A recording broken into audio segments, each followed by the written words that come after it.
Hola chicos, en esta presentación hablaremos sobre los componentes de un computador. La idea de esta presentación es manejar un poco el lenguaje técnico sobre los componentes que nosotros ya conocemos.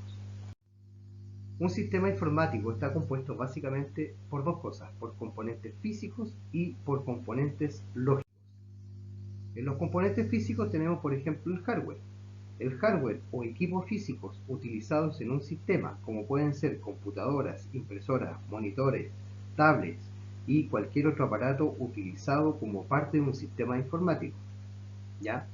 Y los hardware se clasifican en tres grupos: en dispositivos de entrada, en dispositivos de salida y en dispositivos de almacenamiento.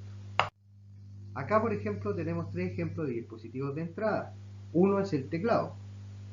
Es un dispositivo de entrada más comúnmente utilizado que encontramos y sirve para digitar información al computador.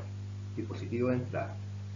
Tenemos el mouse, el cual es arrastrado a lo largo de una superficie para maniobrar un apuntador que se encuentra en la pantalla del computador, y es el segundo dispositivo de entrada más utilizado, que nos sirve para elegir, para abrir carpetas o para mover cosas a un lado o al otro en un monitor. Tenemos el otro periférico, que es el micrófono, el cual transmite los sonidos que emite la voz al ordenador, el cual los capta, los reproduce, los guarda, etc. Este se conecta a la tarjeta de sonido. Por otro lado tenemos el lector de código de barras, el cual es un dispositivo que mantiene un haz de luz láser, el cual lee los dibujos formados por barras y espacios paralelos, que codifica la información mediante anchuras relativas de estos elementos. Los códigos de barras representan datos de una forma legible por el ordenador y son uno de los medios más eficientes para la captación automática de datos. Por otro lado tenemos los dispositivos de salida. Estos dispositivos que interpretan la información que permite la comunicación entre los seres humanos y la computadora. Estos dispositivos convierten los resultados que produce el procesador y que están en código de máquina en una forma susceptible de ser empleada por las personas. Los dispositivos de salida de la computadora son el hardware que se encarga de mandar una respuesta al exterior de la computadora, el cual en simples palabras es una interfaz entre máquina y humano. Acá tenemos por ejemplo el monitor, que ya todos conocemos, que es una pantalla el cual nos entrega visualmente la información que nosotros necesitamos. Tenemos por otro lado la impresora, que es un dispositivo que sirve para captar la información que le envían a la CPU e imprimirla en papel, plástico, etc. Una impresora o dispositivo de impresión es un periférico que, cuando conectado a una computadora o a una red de computadoras mediante cableado o conexión inalámbrica, que en este caso puede ser Wi-Fi, ofrece la posibilidad de imprimir sobre el papel otro tipo de sustratos, ¿ya?, los textos o gráficos producidos por una aplicación. Tenemos los parlantes, que ya todos conocemos, ¿ya?, que son los dispositivos los cuales emiten sonidos procedentes de la tarjeta de sonido, los cuales pueden ser voz o música. Y en este dispositivo, que es el lector de CD o de DVD, este lector tiene dos funciones: tiene de entrada y de salida. Tiene entrada porque yo puedo leer datos, y también la doble función de salida porque yo puedo grabar datos directo de la computadora. Tiene entrada y tiene salida.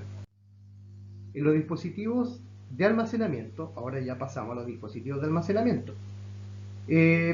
Casi todas las cosas que se pueden realizar como usuario en una computadora requiere siempre que se guarden o se almacenen en algún lugar. Como por ejemplo requiere que guarde sus fotos, tus documentos, canciones digitales, entre otros. Es precisamente por esta razón y por el volumen de información que se maneja actualmente, que es mucho más grande que hace 20 años atrás, que las tecnologías de almacenamiento han avanzado a un nivel gigante. En la primera imagen podemos ver un disco duro, que es un dispositivo de almacenamiento de datos no volátil que emplea un sistema de grabación magnética para almacenar datos digitales. La capacidad de los discos duros ahora ya se manejan en gigabytes. En el segundo caso tenemos un CD al lado derecho, que son conocidos como los CDR o CDRW, por la sigla en inglés, pero generalmente se conocen más como un simple CD, que es un compact disc. Son un soporte digital óptico y la capacidad de almacenar datos es de 700 megas. Puede ser audio o puede ser información. Luego tenemos el DVD, y el DVD es el paso siguiente del CD, ¿ya? Y en este se puede almacenar una cantidad de información de hasta 4,7 gigas. Luego tenemos el Blu-ray, que es el que viene después en capacidad de almacenaje, el cual puede llegar a guardar entre 20 gigas hasta 50 gigas en un disco de doble capa, ¿ya? Entonces, lo que fuimos de menor a mayor en nivel de capacidad de almacenamiento. Luego tenemos la famosa memoria flash, que todos le dicen USB, pero es USB por el tipo de conector, ¿ya? Esta es una pequeña tarjeta destinada a almacenar grandes cantidades de información en un espacio muy reducido. Luego tenemos la micro SD, ya, que corresponde a un formato de tarjeta memoria flash más pequeña, ya, y puede medir hasta 15 por 11 y por 1 milímetro de espesor, lo cual da un área de 165 milímetros cuadrados aproximadamente, el cual puede llegar a guardar una información muy grande, ya 64, 128 hasta 512 gigas, es lo que más se ha visto hasta ahora. Luego viene el que todos conocemos, el cual es el disco duro portable, ya que es un disco duro que es fácilmente de transporte, sin necesidad de consumir mucha energía eléctrica o batería, ya que va conectado directamente al computador, y ya la capacidad de información es de gigas hacia arriba. Es un elemento muy útil. Luego tenemos los componentes lógicos del software.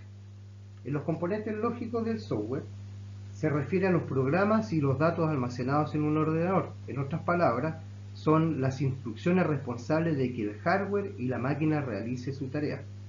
¿Ya? Tenemos clasificaciones de software. Tenemos software de sistema, software de aplicación y software de programación. En el software de sistema es el que nos permite tener la interacción con nuestro hardware, es decir, es el sistema operativo. Dicho sistema es un conjunto de programas que administran los recursos del hardware y proporcionan una interfaz al usuario. Es el software esencial para la computadora para que ésta pueda funcionar, si no, no podría hacer su trabajo. Por ejemplo, tenemos Windows, acá tenemos Windows, Linux y Mac, que son los más conocidos. Luego tenemos el software de aplicación, que son los programas que controlan y dirigen las distintas tareas que realiza en la computadora, ya que lo utilizamos día a día, creando un ambiente amigable en el PC y para el usuario. Dentro de los ejemplos que podría darte se encuentran todos los programas que usas día a día, la paquetería de Office, por ejemplo, los programas para comunicarte por medio de chat y los programas para ver fotos. Y finalmente tenemos el software de programación. Son los lenguajes de programación, intérpretes y compiladores y aplicaciones similares utilizadas para los desarrollos de sistemas. Por ejemplo, todas las personas que desarrollan algún tipo de software de sistemas utilizan software de programación para realizar esos software de sistemas. Por ejemplo, tenemos Java, PHP, Visual Basic. Y, queridos amigos, eso sería todo en esta oportunidad y espero que se encuentren muy bien. Un gran abrazo.